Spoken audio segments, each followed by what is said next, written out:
Croatia and Belgium squared off in the final Group F matchup at the 2022 FIFA World Cup, which ended in a scoreless draw. With the draw, Croatia advanced to the knockout stage and Belgium was shockingly eliminated from the World Cup. Hey guys, it's Let's Talk Football here, and today we look at where it all went wrong for Belgium.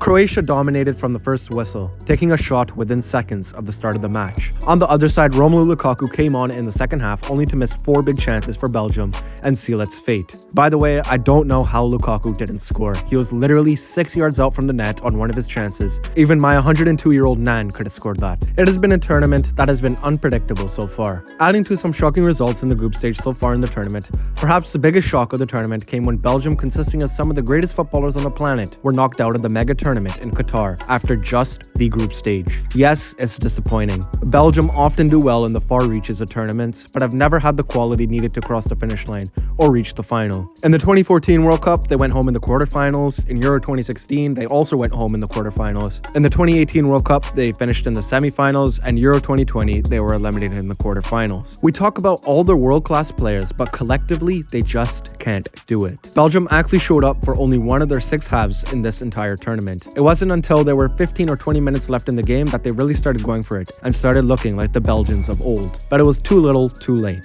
You've also got to question the manager, or should I say the former manager. More on that in a second. He didn't play Jeremy Doku, nor Hans Vanaken, and didn't play Gian De Bust. He didn't play a lot of the young players who are very, very talented. Amadou Onana was the only young player to really step up in this tournament. Unfortunately, he picked up 2 yellow cards and was suspended. Roberto Martinez resigned as Belgium coach right after their draw to Croatia. He saved himself from the embarrassment of being fired, because if he didn't leave, he 100% would have been sacked. Martinez just basically wasted Belgium's golden generation with his poor coaching. But what do you expect when a championship level coach coaches an elite group of players? Belgium haven't even managed to reach a final with this current group of talent. But that doesn't mean that they have played badly at other international tournaments. At World Cup 2018 and Euro 2020, Belgium were only eliminated by the eventual winners, France and Italy, by a 1-goal margin in the semi-final and quarter-final respectively. At the World Cup in Russia, they were unfortunate to be on the wrong half of the draw, essentially penalized for finishing ahead of England in the group stage. They needed to beat Japan, Brazil, and France to reach the final. England lucked out, getting Colombia, Sweden, and Croatia. You wonder what might have happened had Belgium not beaten England in the final, meaningless group fixture. It's worth remembering the extent to which Belgium had struggled in the decade beforehand. They didn't qualify for any tournament between World Cup 2002 and World Cup 2014, which is crazy in hindsight, but felt normal at the time. Ultimately, Belgium were a shadow of their former selves in the 2022 World Cup. Perhaps only Denmark had been more underwhelming. Even then, their struggles were probably more understandable given their lack of top-class players in the final third. Belgium cannot make that excuse.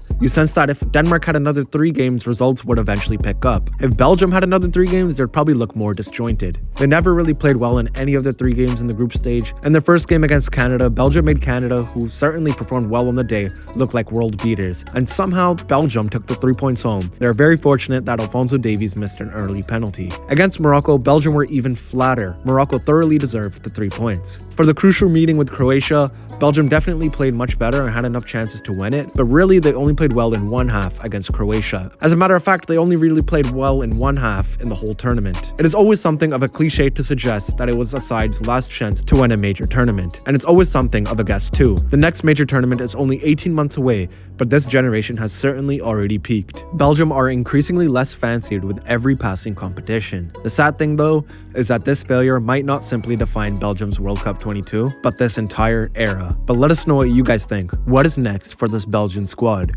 Please be sure to like, subscribe, and share, and we'll see you guys on the next one.